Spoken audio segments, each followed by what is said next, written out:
"You're not blind. It's your wife putting something in your food," the street girl told the rich man. Alexander Vance walked through the bustling town square in the quaint coastal town of Seabrook, where he had lived for 15 years, leaning on his wife Lucy's arm.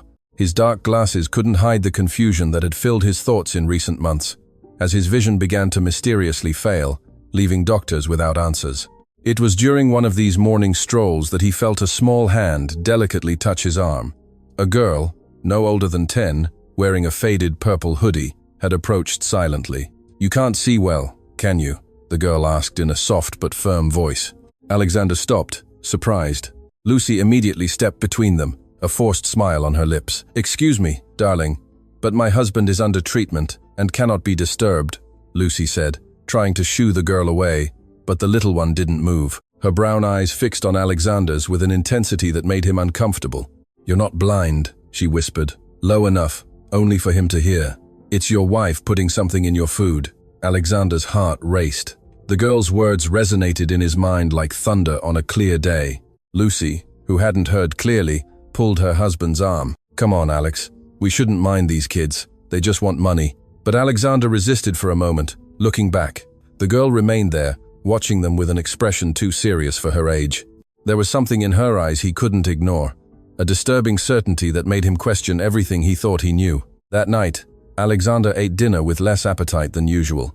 He subtly watched as Lucy prepared his plate, serving him the special green smoothie she claimed was essential for his treatment. For the first time in months, he truly paid attention to the slightly bitter taste he always attributed to the medication. "You barely touched your food, honey," Lucy commented, sitting beside him at the mahogany dining table. "You need to eat well to recover." "I don't have much appetite today," Alexander replied, pushing the plate away. Lucy insisted, as she always did, but he stood firm. Early in the morning, something strange happened. His vision seemed sharper than it had been in weeks. He could clearly read the numbers on the digital alarm clock without straining his eyes. The next morning, Alexander felt a mental clarity he hadn't experienced in a long time. At breakfast, he pretended to drink the entire smoothie Lucy prepared, but in reality, he poured half of it into the fern pot when she went to the kitchen for sugar. At the park, the same girl appeared again. This time, Alexander paid attention to details he had ignored before. She was small and thin, but her hair was clean and neatly combed. Her clothes, though simple, were in good condition. She didn't look like a completely abandoned child. "I knew you'd come back," she said, approaching when Lucy walked away to take a call. "How do you know about my food?" Alexander asked, keeping his voice low. "Because I see everything. I live nearby, and I always watch people. Your wife goes to a pharmacy on the other side of town. Every week she always pays in cash and never uses the drugstore near home." Alexander felt a chill. The girl continued, "My name is Jen. I used to play in this park when I was younger. Before," she paused, looking at the ground, "before I lost my parents. Now I live with my Aunt Lillian, but she works a lot. I spend a lot of time alone, and I ended up learning to observe people." Dear listener, if you're enjoying the story, please hit the like button and, most importantly, subscribe to the channel. That helps us beginners a lot. Now, continuing, "Why are you telling me this?" Alexander asked, genuinely confused. "Because I saw my dad go through the same thing. My mom took care of him when he got sick, but later, I found out she was lying about the medication. She wanted the insurance money." Alexander felt the world spin. The girl's raw honesty cut through all his defenses. "Are you saying my wife? She doesn't really love you?" Jen interrupted with a sadness that shouldn't exist in someone so young. "I see how she looks at you when she thinks no one is watching. It's not love. It's different." Lucy returned from her call, and Jen quickly moved away, but not before whispering, "Watch what she does when she thinks you're asleep." That night, Alexander pretended to fall asleep early. Around 11, he heard her quietly get up. Through his half-closed eyelids, he saw her take her phone and go out onto the balcony. He caught fragments of the conversation. He's suspecting something. No, she can't stop yet. It has to be gradual. Alexander felt his blood run cold. Every word confirmed his worst fears. Lucy returned a few minutes later and checked if he was still asleep by lightly touching his shoulder. He controlled his breathing to maintain the charade. The next day, Alexander decided to investigate on his own. He cancelled his work meetings and, without telling Lucy, drove to the pharmacy Jen had mentioned. It was a small, unassuming place in a quiet, out-of-the-way neighborhood, exactly where someone would go for discretion. The pharmacist, an older man with a graying mustache, was initially reluctant. But when Alexander mentioned Lucy's name and described her appearance, the man became visibly uncomfortable. "Sir, I can only discuss prescriptions with the patient themselves," he said, avoiding Alexander's gaze. "I am the patient," Alexander replied, taking off his dark glasses. "And I have the right to know what my wife is buying under my name." The silence that followed was deafening. The pharmacist nervously shuffled some papers behind the counter before whispering. She said, "You couldn't come personally due to your vision." Alexander felt a surge of simultaneous rage and nausea. What kind of medication is she buying? They're special drops designed to cause temporary irritation. She said it was for an alternative treatment the doctor had recommended to stimulate recovery. The lie was so absurd, Alexander almost laughed. Almost. Instead, he felt a deep void form in his chest. "How long has she been buying these drops?" "About 4 months, sir." "Exactly when your vision problem started." Alexander drove back home like an automaton. His mind mechanically processed the information, trying to understand how he could have been so naive. Lucy, the woman he'd been married to for 8 years, the person he trusted most in the world, was systematically poisoning him. Arriving home, he found Lucy in the kitchen preparing his special lunch. She smiled affectionately when she saw him enter. "You're home early today, honey. How are your eyes?" "Getting a little better," Alexander lied, observing her every move with new eyes. "That's good. The treatment is working. I made your favorite smoothie." Alexander took the glass, brought it to his lips, but didn't drink. "Lucy, do you love me?" The question caught her off guard. She paused, spoon in hand, and looked at him with an expression he'd never seen before. For a fraction of a second, Alexander saw something cold and calculating in her eyes. "Of course I love you, Alexander." What a strange question. She quickly recovered, returning to her warm smile. "Drink your smoothie before it gets cold." Alexander pretended to drink the liquid, but actually held it in his mouth and went to the bathroom where he poured it down the sink. The bitter taste lingered on his tongue as a reminder of the betrayal. That afternoon he returned to the park earlier than usual, alone. Jen appeared almost immediately, as if she had been waiting for him. "You found out, didn't you?" she asked, sitting beside him on the bench.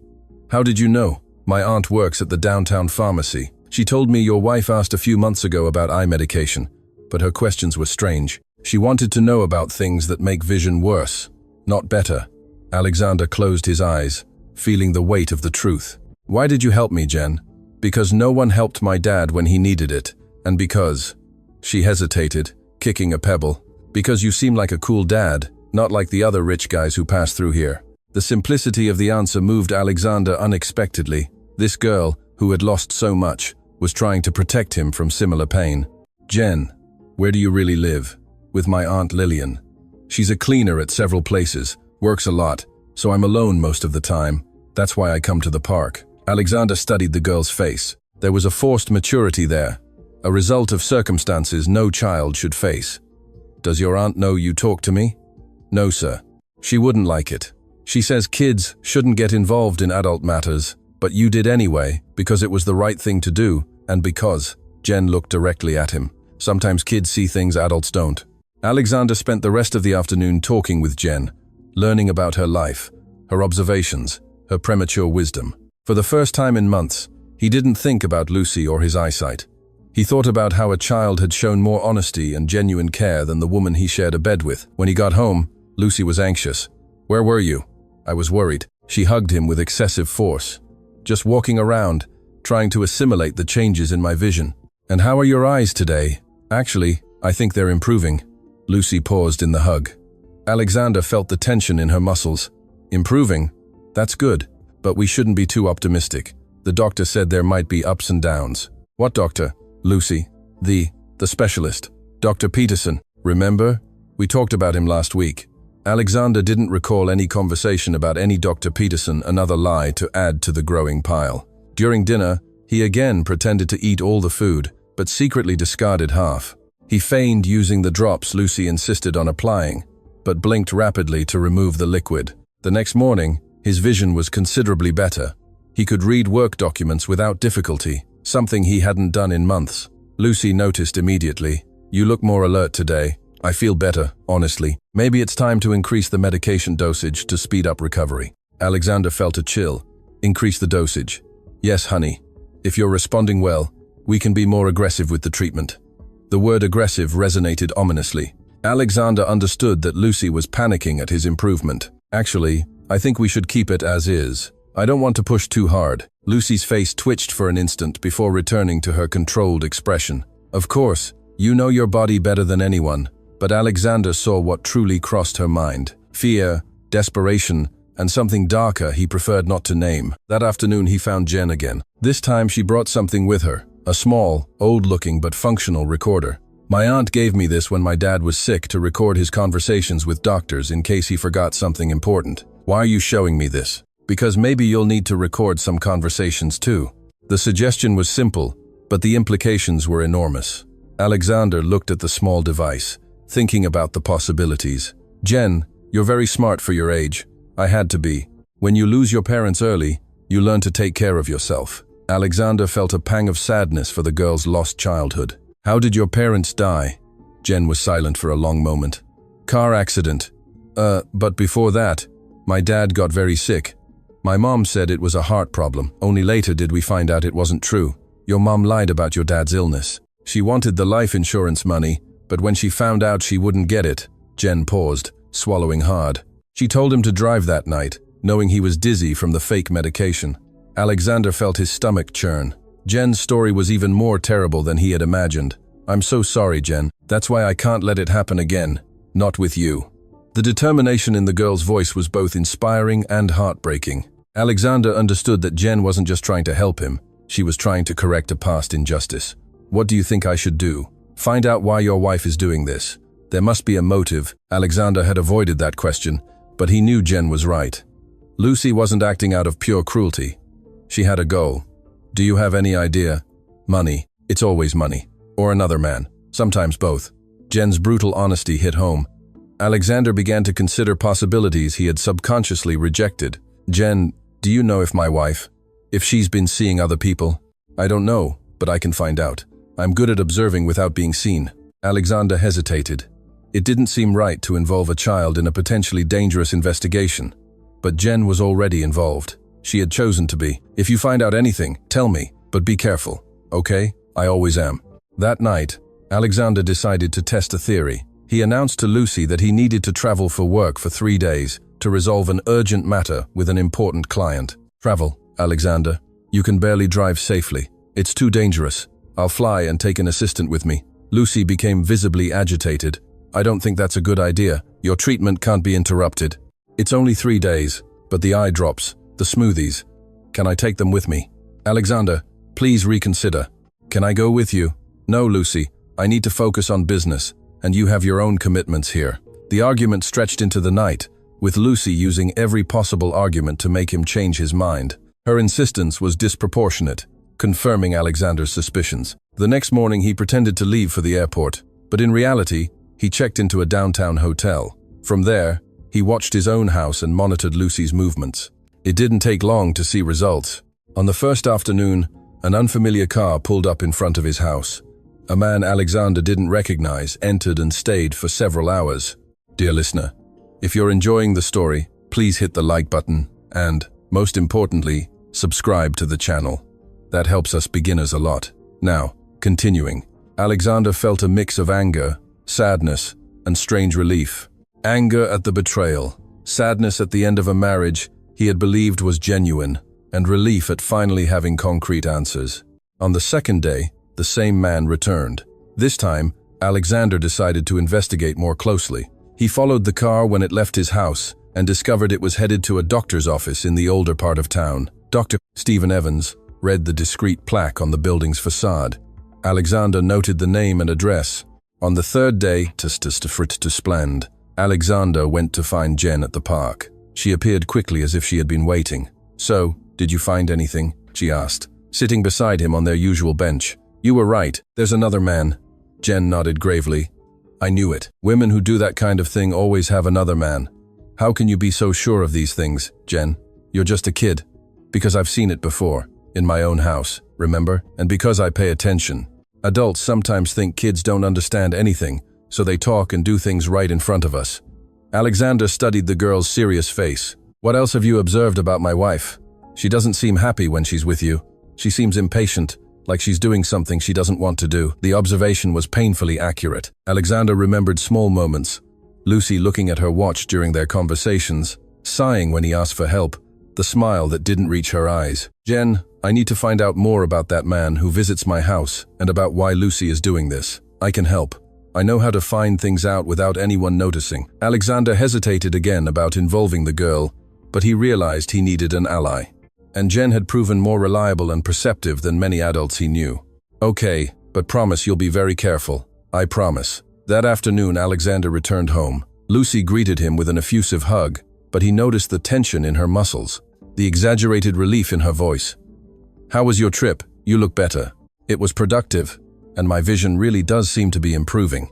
Again, that almost imperceptible twitch on Lucy's face. That's good, but let's continue with the treatment. Yes, we can't take risks. During dinner, Alexander observed Lucy with new eyes. He saw the disguised impatience, the furtive glances at her phone, the way she obsessively insisted he take his medication. Lucy, have you been busy while I was away? Not much, just the usual things. Cleaning, shopping, some friends. What friends?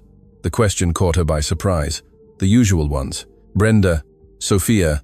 Alexander knew Lucy's friends. He knew Brenda had been traveling for a month and that Sophia had moved to another state. Oh, Brenda's back from her trip? Yes. No, I mean, we talked on the phone. More lies. Alexander felt a deep sadness, realizing how easy it had become for Lucy to lie to him. The next morning, he found Jen at the park. She had information. I found out the man's name. Dr. Stephen Evans. He's a doctor, but not the kind who treats eyes. He's more like a general practitioner. How did you find that out? I followed him to a small hospital near my house. I asked a nurse who he was. Alexander was impressed by the girl's initiative. Anything else? He doesn't wear a wedding band, and when he left your house yesterday, your wife kissed him on the mouth. Alexander involuntarily clenched his fists. Knowing about the betrayal was one thing. Having visual details was something else entirely. I'm sorry, Mr. Alexander. It's not your fault, Jen. You're helping me see the truth. There's one more thing. They talked about money. I was hiding near the kitchen window, and I heard part of the conversation. Alexander leaned forward. What exactly did you hear? Your wife said something about not being able to wait much longer, and the plan needing to speed up. The man talked about after the divorce and dividing the assets. The words hit Alexander like punches. It wasn't just an affair. It was an elaborate plan to destroy his life and steal his fortune. Jen, this is very serious. Maybe it's time we ask someone for help. What kind of help? Alexander thought carefully. He didn't want to involve the authorities yet, not without more concrete evidence, but he needed support. I know a private investigator, someone discreet. Do you think that's a good idea? Yes, but in the meantime, you can keep observing. Of course. But, Mr. Alexander, yes? Are you okay? I mean, emotionally. The girl's question deeply moved him. A 10-year-old girl was worried about his emotional well-being while his wife of 8 years was trying to destroy him. I don't know, Jen. It's a lot to process. I understand. When I found out about my mom, I was very confused too, with courage and sadness at the same time. Alexander looked at the girl with renewed admiration. She had faced betrayals even worse than his and maintained not only her sanity but also her compassion. How did you manage to get through it? My aunt helped me, and I realized that I can't control what other people do, only how I react. Jen's simple wisdom was more comforting than any professional advice Alexander had received. You are very special, Jen. You are too. That's why I'm trying to help you. That afternoon, Alexander contacted Rick Marshall, a private investigator he had used years ago to vet some employees for his company. Rick was discreet, efficient, and reliable. Alexander, it's been a while. What can I do for you? Rick greeted him at the small cafe where they met. Rick, I need you to investigate my wife. Rick nodded without showing surprise. He was an experienced professional. Suspicion of infidelity, that and more. I think she's involved in a plan to harm me. What kind of plan? Alexander told him everything. The vision problems, the fake medication, Dr. Evans, the conversations about money. Rick listened without interruption, making occasional notes. It's a complex situation, Alexander.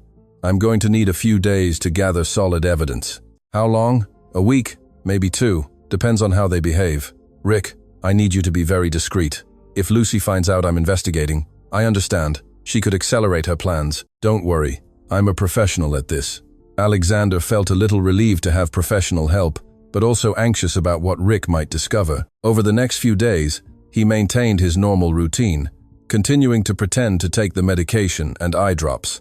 His vision continued to improve, but he was careful not to show it too clearly. Jen continued her observations. At each meeting in the park, she had new information. Dr. Evans visited the house 3 times a week. Lucy went out alone every Thursday afternoon, always dressed more elegantly than usual. They had been seen together at a restaurant on the other side of town. "Mr. Alexander, can I ask you something?" "Of course, Jen. Did you really love your wife?" The question caught him by surprise. "Why do you want to know?" "Because sometimes people do bad things, even when they're loved." "I want to understand why." Alexander thought carefully. "Yes, I loved her, or I thought I loved her. Maybe I loved, not the person she really was." "Exactly." Jen pondered that for a moment. "It's sad when people pretend to be different from who they are." "Do you pretend to be something you're not, Jen?"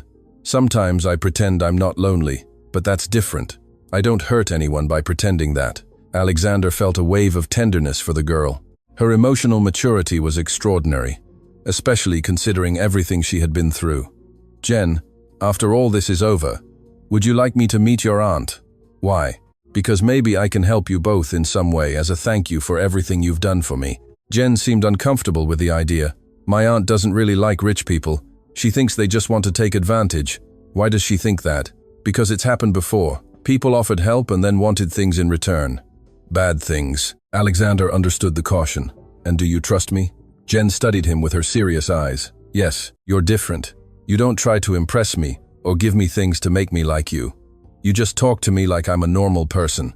"You are a normal person, Jen. A very special person, but normal." That week, Alexander noticed subtle changes in Lucy's behavior. She seemed more anxious, more attentive to his movements. She checked if he was really taking the medication. She insisted on accompanying him to engagements he used to go to alone. "Alexander, maybe it's time we find a different specialist. Someone with more experience in cases like yours. My vision is improving, Lucy." "Why change the treatment now?" Because I want to make sure you're getting the best possible care." Her insistence was becoming desperate. Alexander perceived that Lucy was panicking because her plans weren't working as expected. "I've already scheduled an appointment with a specialist at a private clinic. It's for tomorrow." Alexander felt immediate alarm. "What?" "Dr. Stephen Evans is very well known." The name confirmed Alexander's worst fears. Lucy was trying to take him directly to her accomplice. "I can't tomorrow. I have important meetings." "Alexander, your health is more important than any meeting. I can reschedule for next week." "No, it's hard to get an appointment with him. We can't waste this opportunity." Lucy's vehemence was terrifying. Alexander understood that a critical point had been reached. Lucy was preparing to drastically accelerate her plans. "Okay, Lucy, I'll go to the appointment." She visibly relaxed, but Alexander was already planning his next move. He needed to talk to Rick and Jen urgently. That afternoon he found Rick in his office. "Alexander, good thing you came. I have important information." "Me too. Lucy is trying to take me to an appointment with Dr. Evans tomorrow." Rick opened a folder full of photographs and documents. "Then you'd better see this first." The photographs showed Lucy and Dr. Evans in various intimate situations, dining, walking, hand in hand, passionately kissing in a car. The documents revealed even more disturbing information. "Lucy isn't who you think she is, Alexander. Her real name is Lucy Mendoza. She has been married 3 times before." Alexander felt the world spin. 3 times, and all 3 previous husbands died under questionable circumstances. One apparently from a heart attack, another in a car accident, the third from sudden kidney problems. My God, she inherited considerable fortunes from all of them, and there was always a doctor involved who certified the natural causes of death. Alexander leaned back in the chair, trying to process the information. Dr. Evans was involved in at least 2 of the previous cases. They have a long-standing association. "Rick, what do I do?" "She's trying to take me to a consultation with him tomorrow. Don't go, under any circumstances." According to the established pattern, it's likely they're planning something drastic. Alexander felt real fear for the first time. It was no longer just about money or betrayal. His life was in danger. "I need to tell someone about this. I'm already preparing a full dossier for the authorities. But Alexander, you need to leave the house tonight. And where do I go? Hotel? Friend's house? Any safe place? Just until we can officially resolve this." Alexander agreed. But first he wanted to meet Jen one last time. He needed to thank her and explain that he wouldn't be able to meet her in the park for a few days. In the park, Jen immediately noticed something was wrong. "Mr. Alexander, you're scared." "Yes, Jen. I found out the situation is much worse than we thought." He told her about Rick's findings, obviously omitting the most terrifying details. Still, Jen understood the gravity. "So, your wife is a very bad person." "Yes. And that means I won't be able to come to the park for a while. It's not safe." Jen looked sad but nodded with understanding. "Will you be okay?" "I will, thanks to you, Jen. If you hadn't alerted me, I knew something was wrong." Adults sometimes don't pay attention to the obvious. Alexander smiled for the first time in days. "You saved my life, you know, and you made me feel important. No one had ever listened to my ideas before. Your ideas are valuable, Jen. Never forget that." They said goodbye with a hug. Alexander promised to return when everything was resolved. That night, Alexander discreetly packed a small suitcase. While Lucy was bathing, he called a downtown hotel and made a reservation. During dinner, Lucy was particularly attentive, insisting that he eat well and take all his medication. "Tomorrow will be an important day, Alexander. Dr. Evans is truly the best specialist in the region. I'm really looking forward to meeting him. He's going to take very good care of you. I'm absolutely sure." There was something sinister in the way she said it, a certainty that went beyond normal medical confidence. Around 2 a.m., when Lucy was sleeping soundly, Alexander quietly left the house. He took only the essentials and drove to the hotel. In the room, he called Rick. "Alexander, it's very late." "Rick, I left the house. I'm at a hotel. That was the right decision. I have more disturbing information." "What now?" "Doctor, Evans is not just an accomplice. He's the mastermind behind the entire operation. Lucy is just the lure. They have a network of women who seduce and marry wealthy men. And Evans provides the medical means to eliminate obstacles." Alexander felt nauseous. "How many people have they killed?" "We're investigating at least 8 cases in the last 15 years. All wealthy men, all with sudden, unexplained health problems. I need to notify the authorities now. I'm already in contact with them. Tomorrow morning, when Lucy realizes you've disappeared, they're going to monitor her every move." Alexander spent the night sleepless, processing the magnitude of what he had discovered. His wife was not just an unfaithful woman, she was part of a sophisticated criminal operation. The next morning, his phone rang incessantly. Lucy, obviously in a panic. "Alexander, where are you? I woke up and you weren't here. I had to leave early to resolve a work emergency." "What emergency? Why didn't you wake me? I didn't want to bother you." "Alexander, you need to come home now. The consultation with Dr. Evans is in 2 hours. I'm going to have to cancel. This emergency is going to take me all day." The silence on the other end of the line was long and tense. "Alexander, this can't wait. Your health." "My health is fine, Lucy. Actually, my vision is much better." Another silence. Alexander could almost hear her panic growing. "Better? How better? I can see clearly." "Better than in months." "That's impossible. Dr. Evans needs to examine you immediately. It could be a dangerous symptom." The desperation in her voice was palpable. "Lucy, I need to hang up now." "Alexander, don't hang up. Come home now." Alexander hung up the phone and immediately turned it off. Within an hour, Rick called from another number. "Alexander, you need to see this. Lucy and Evans met this morning. They're in total panic." "What are they doing?" "Planning to leave town this afternoon." Alexander felt relief and anger simultaneously. Relief at being safe, anger at having been so thoroughly deceived. "The authorities are ready to act?" "Yes, they're going to intercept them on the highway." "And the evidence?" "We have everything we need. Documents, photographs, statements, and most importantly, samples of the medication she was giving you." Alexander spent the day at the hotel waiting for news. Around 6 p.m., Rick called. "It's done, Alexander. They were arrested trying to leave the city. And now? Now you can go home. But first, you might want to see their confessions." Alexander hesitated. Part of him wanted to fully understand what had happened, but another part just wanted to forget. Perhaps later. "First, I need to do one thing." He drove directly to the park. Jen was there as always, sitting on her usual bench. "Mr. Alexander, are you okay?" "I am, Jen, thanks to you." "What happened to your wife?" "She won't bother anyone anymore. She and the man who was helping her were arrested." Jen nodded gravely. That was the right thing to do. "Jen, I have a proposition for you." "What kind of proposition?" Alexander knelt down to be at the girl's eye level. "I'd like to meet your aunt. I want to offer you a scholarship to a private school and a better job for your aunt, if she wants it." Jen looked at him suspiciously. Why? Because you saved my life, and because everyone deserves a chance at a better life. And what do you want in return? The question showed the wisdom of a child who had learned that nothing in life was free. Nothing, Jen. Absolutely nothing. I just want to make sure you're safe and have opportunities. Jen studied his face for a long moment. My aunt might not accept. Then we'll talk to her together. You can explain how we met. And if she doesn't believe the story, we have proof, remember? The investigator documented everything.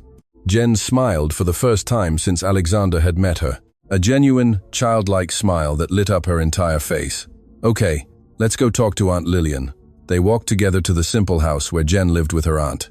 Lillian was a woman in her 40s, with salt and pepper hair pulled back, hands calloused from hard work. Her clothes were clean but worn, and there was a residual sadness in her eyes.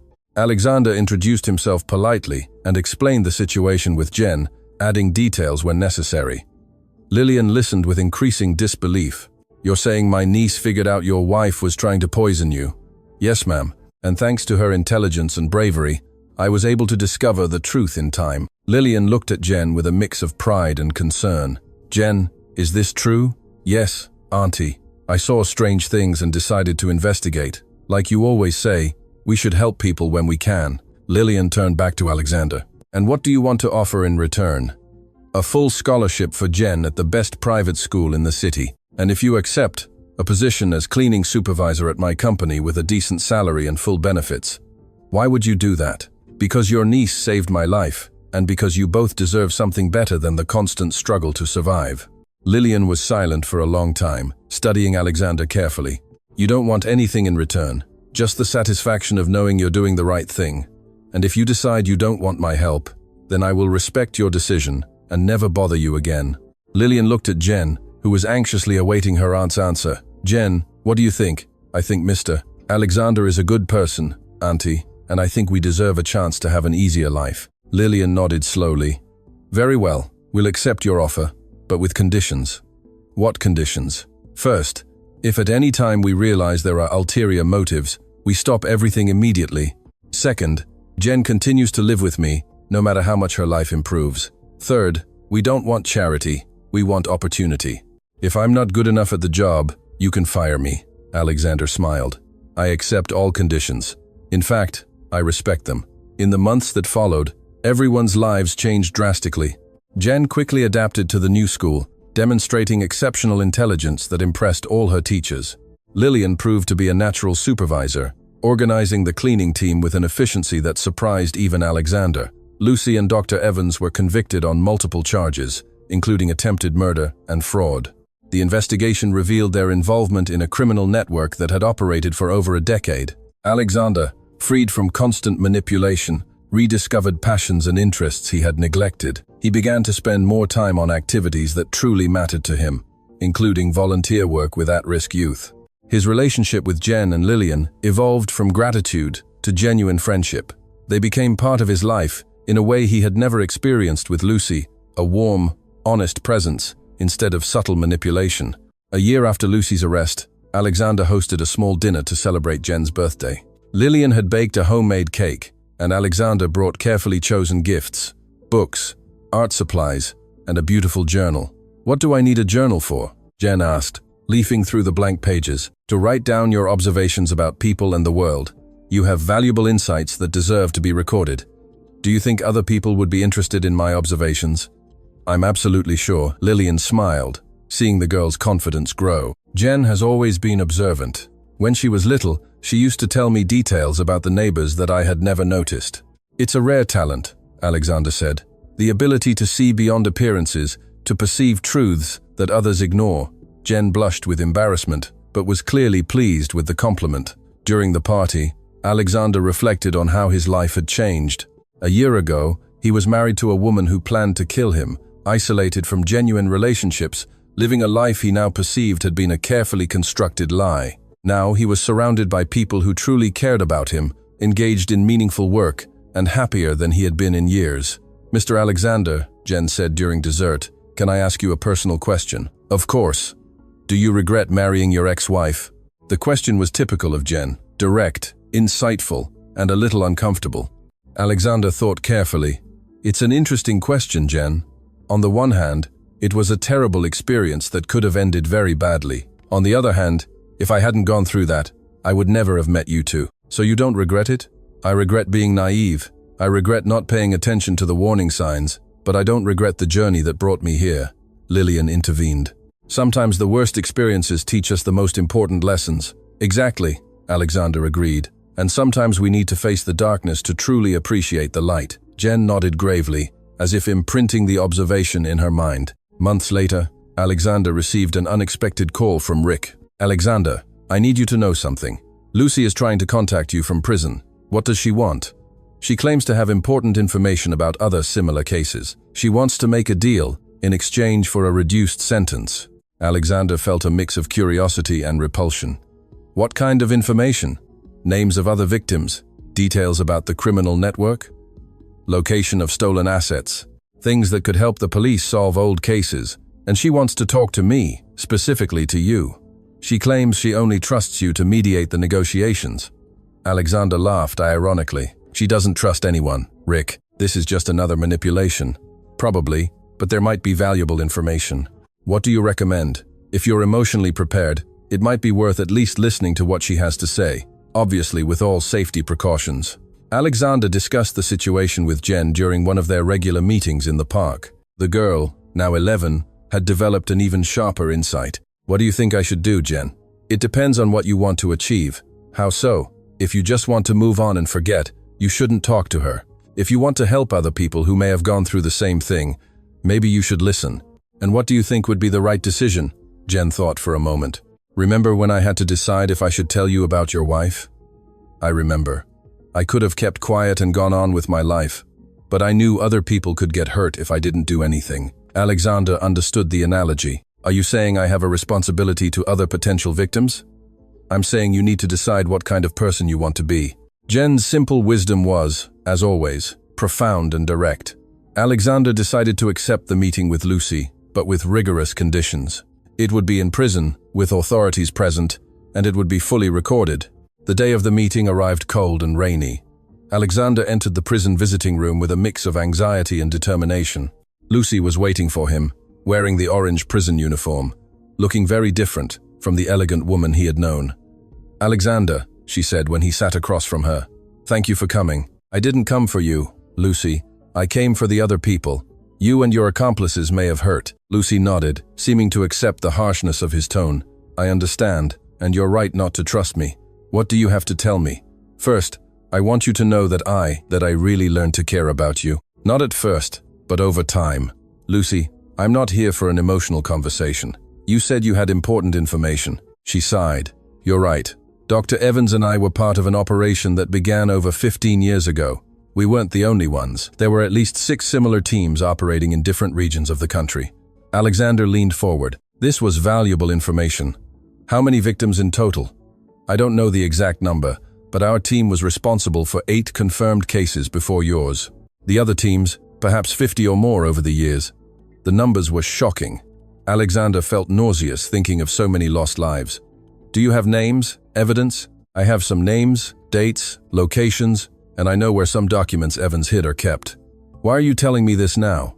Lucy hesitated. Because I'm scared. The operation leaders don't like living witnesses, even in prison. I don't feel safe. And you think cooperating will protect you? I hope so. She paused, looking directly at Alexander, and because part of me really wants to do the right thing, at least once. Alexander studied her face, looking for signs of manipulation. There was something different about Lucy, a vulnerability he had never seen before. If you really want to do the right thing, you'll give me all the information you have, without conditions.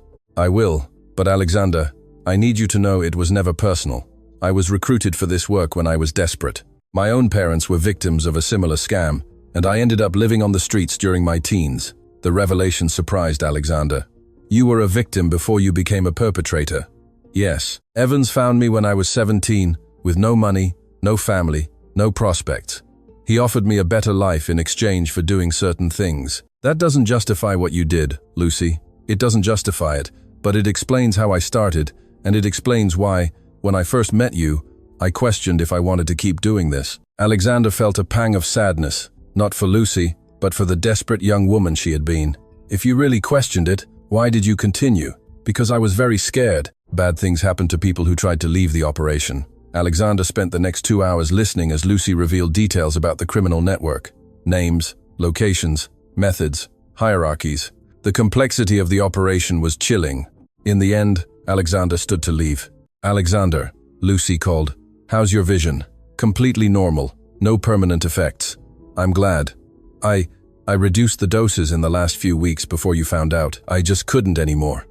Alexander interrupted her. "Lucy, don't try to turn this into something noble. You only stopped because you were losing control of the situation.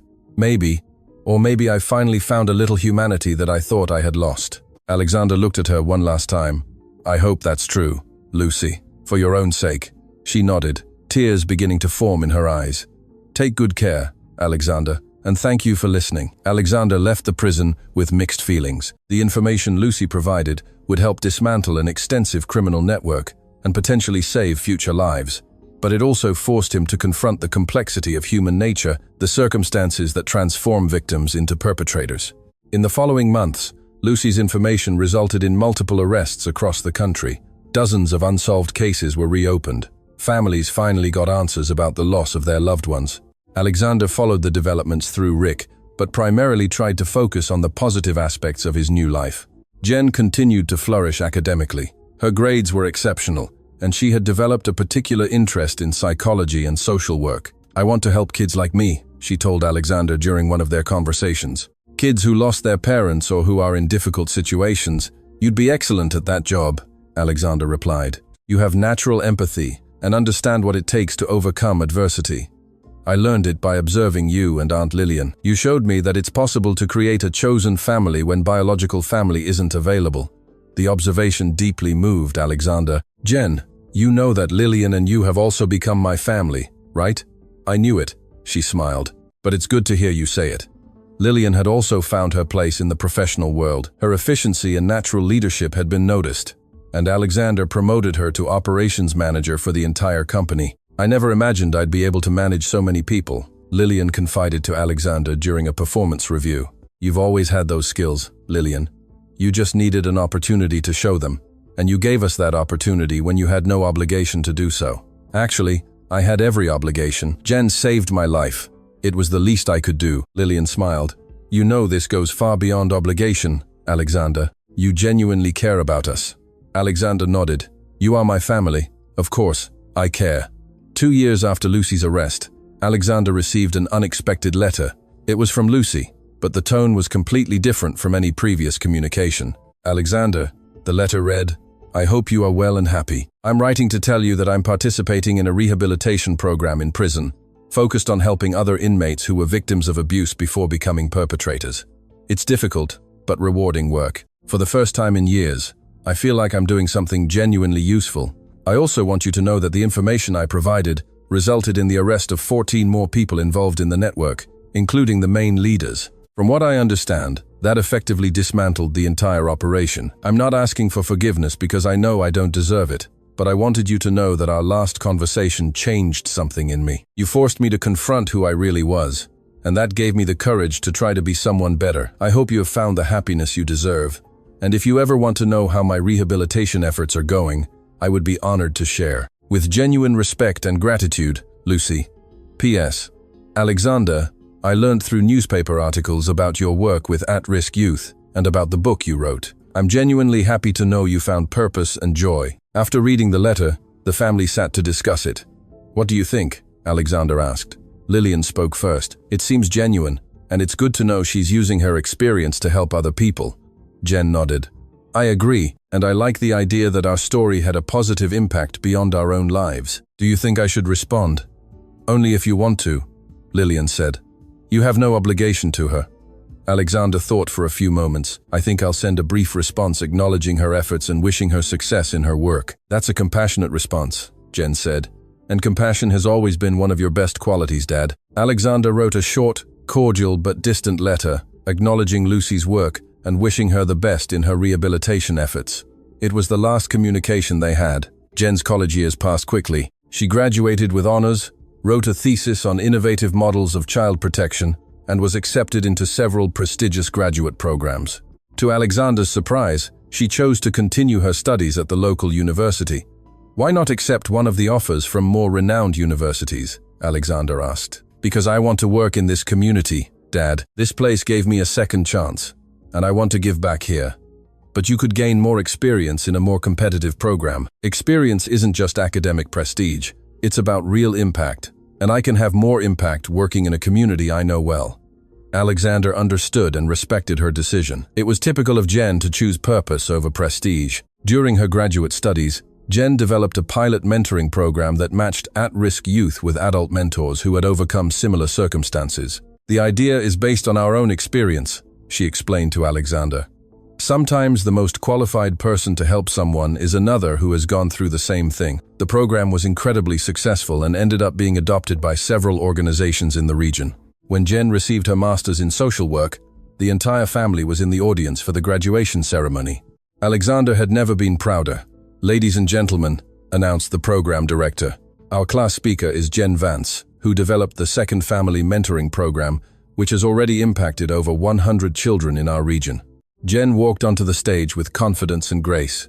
Her speech was about second chances, chosen family, and the importance of transforming personal experiences into tools to help others. When I was a child, she said, I thought my story was being written by people who didn't care. I learned that we can choose the authors of our own stories. My chosen family taught me that love isn't about perfection or ideal circumstances. Love is about choosing to be present for someone every day, especially when it's difficult. Each of you has the ability to be a second chance in someone's life. Sometimes that means officially adopting, sometimes it means mentoring, sometimes it simply means being a constant and caring presence in a child's life. Don't underestimate the power of choosing to care about someone. That choice can literally save lives. The audience gave Jen a standing ovation. Alexander, Lillian, and Albert wept with pride. After the event, an older woman approached them. Dear, I'm the director of a national child advocacy organization. I'd like to talk to you about expanding your program nationwide. Jen looked at Alexander before responding. I'd be honored to talk, but let me clarify something. My work is community-based. Any expansion would have to maintain that local focus. The woman smiled. Exactly the attitude we hoped to hear. In the following months, Jen worked with the organization to develop a model that could be replicated in different communities, maintaining the focus on personal connection and local impact. Alexander watched with admiration as his daughter navigated these professional opportunities, maintaining her core values. Aren't you tempted to accept offers from big cities or higher salaries? He asked during a family dinner. Of course, there are moments of temptation, Jen admitted, but I always return to the fundamental question, where can I generate the greatest genuine impact? And the answer is, always here. For now, yes. And honestly, Dad, part of the reason is that I don't want to move away from our family. You are my foundation, my source of strength. Lillian smiled. We'll always be here for you, dear, but we don't want our presence to limit you. You don't limit me, you empower me. There's an important difference. That night, after Jen had gone home, she had moved into a small, comfortable apartment near her office. Alexander and Lillian talked about how much she had grown. Sometimes it's hard to believe she's the same scared little girl we met over 10 years ago, Lillian observed. Her essence was always special, Alexander replied. She just needed stability and love to fully blossom. Do you think we did a good job as parents? Alexander laughed. Lillian, look at her. She's compassionate, intelligent, dedicated to helping others, and happy. I think we did an exceptional job. It wasn't always easy. The best things in life are rarely easy, but they were always rewarding. Lillian nodded, smiling. I don't regret any of our choices. Me neither. The following autumn, Jen announced that she was seriously dating someone. His name is Daniel, she said during Sunday lunch. He's also a social worker. He works with homeless teenagers. How did you meet? Alexander asked. Through work. Our programs have some overlap, and we started collaborating on some cases. The friendship evolved naturally. And does he know about our family story? Lillian asked. He knows everything and completely understands and respects our bonds. In fact, he wants to meet you. Alexander and Lillian exchanged approving glances. Anyone Jen chose would have to understand and accept the importance of her family. When can we meet him? Alexander asked. How about next Sunday? Can I bring him to lunch? When they met Daniel, Alexander and Lillian immediately liked him. He was genuine, respectful, and clearly devoted to Jen. More importantly, he showed a genuine interest in their family story and respect for the experiences that had shaped them. Jen told me how you all met, Daniel said to Alexander. Her bravery in investigating the situation and your generosity in including Jen and Lillian in your life are inspiring. Jen saved my life, Alexander replied. Anything I did for them was little in comparison, but you chose to do much more than the bare minimum. That says a lot about your character. Alexander liked Daniel's thoughtful response. During lunch, Daniel also shared his own story. I grew up in foster homes, he said. I never had the stability Jen found with you. It's part of the reason I work with teenagers in similar situations. You never had a stable family? Lillian asked. Not permanent. Some temporary families were kind, others not so much. I learned to primarily depend on myself. Alexander felt immediate compassion for the young man. And now, do you feel like you have family? Daniel looked at Jen tenderly. I'm learning what it means to have people who genuinely care about me. Jen is teaching me about that. Daniel's vulnerable honesty impressed the entire family. After Daniel and Jen left, Alexander and Lillian talked about him. What do you think? Alexander asked. I like him, Lillian said immediately. He's genuine. He has similar values to ours and clearly loves Jen. I agree, and I like that he understands the value of chosen family, considering his own experience. I think Jen chose well. Alexander nodded. She's always been good at identifying genuine character in people. End of story. This was a fictional story created to touch our hearts. Now, tell us what you thought.